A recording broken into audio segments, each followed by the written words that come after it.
I'd like to thank all the people who sent flowers, cards, visited Pops in the hospital. It all meant a lot to me. I would also like to thank all of you here who have taken time to pay respect to my father today. Most of you have read the obituary that was posted and know who he was and what he did. It is a matter of fact. But it doesn't tell you what kind of person my father was to family, friends, and acquaintances.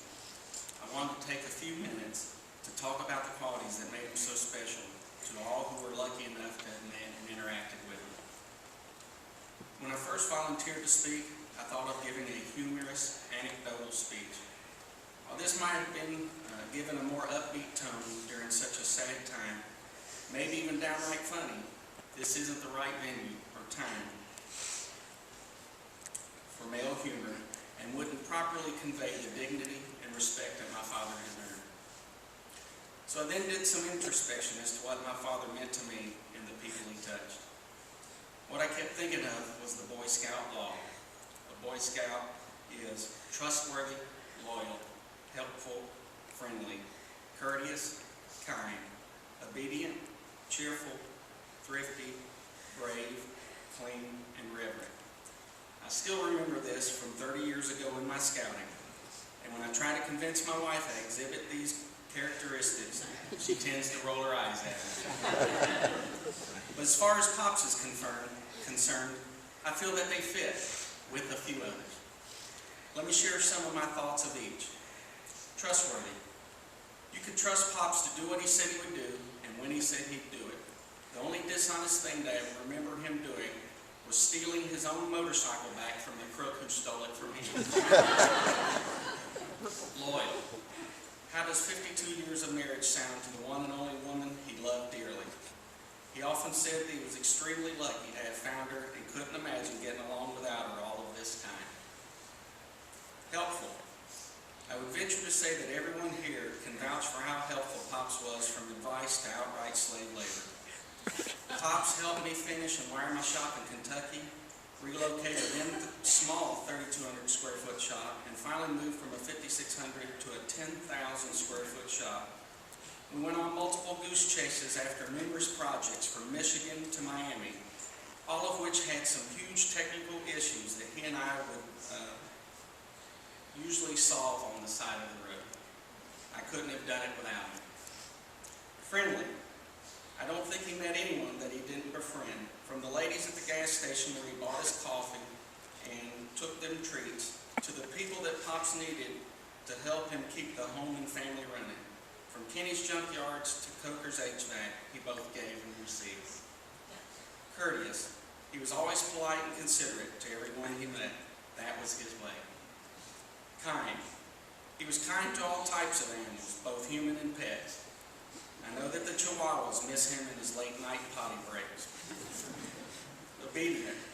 One can't be married for 52 years and not exhibit this trait. Cheerful. Pops almost always had a cheerful disposition. This, coupled with his friendly attitude, makes for a pleasant person to be around. He taught both myself and Cameron that these traits are very helpful in our daily lives and careers. Now, if only others would quit making me so angry. Thrifty. Pops, out of necessity or plain unwillingness to pay something he could do, was very thrifty. Shortly after moving to Biloxi, he had the kids paint the house. When Carol complained that Mary was getting the same pay for less work, Pops told her that she could do it for the $50 or she could do it for free.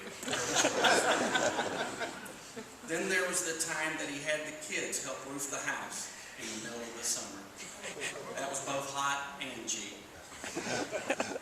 Brave. He knew that his time was limited and faced it with bravery.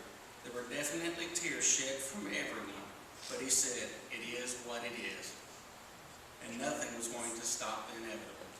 He accepted it and said he had led a great life and wouldn't have changed a thing. Clean.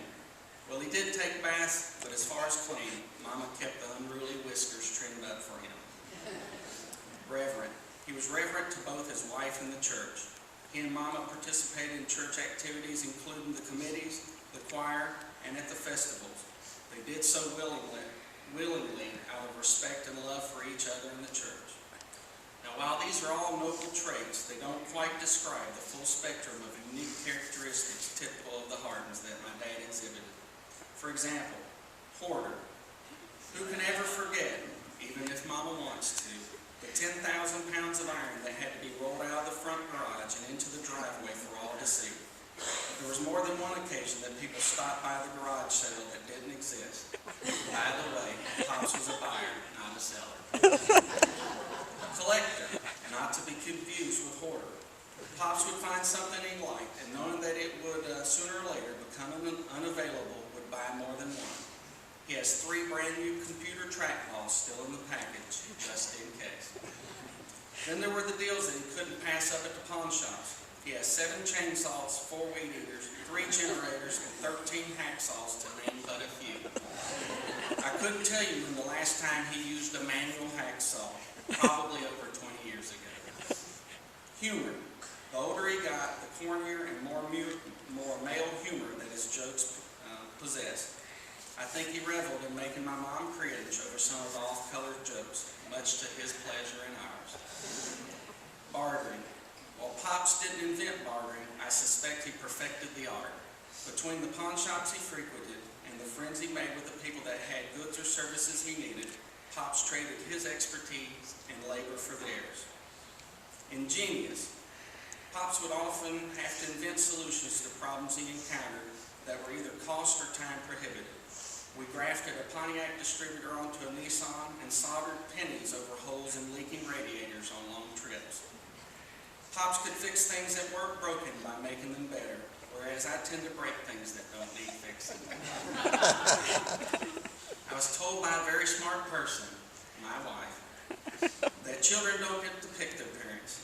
I know that there are richer dads, more famous dads, maybe even better looking dads, and everything in between. But if I had had the opportunity to choose a father, I couldn't have done any better than Pops, and I wouldn't have it any other way. Both he and my mother made me and my siblings into who we are today, and I want to thank the both of them for everything that they have done for us. Pops didn't think that he was going to get his parenting revenge with me, but was pleasantly surprised when little Jamie came along. Jamie got to help open Pa's presents on Christmas, and I'm thankful for that. I just hope that I can be half the father to him that my father was to me. If I can, then little Buddy will be one of the luckiest boys in this world. Thanks again. We love you.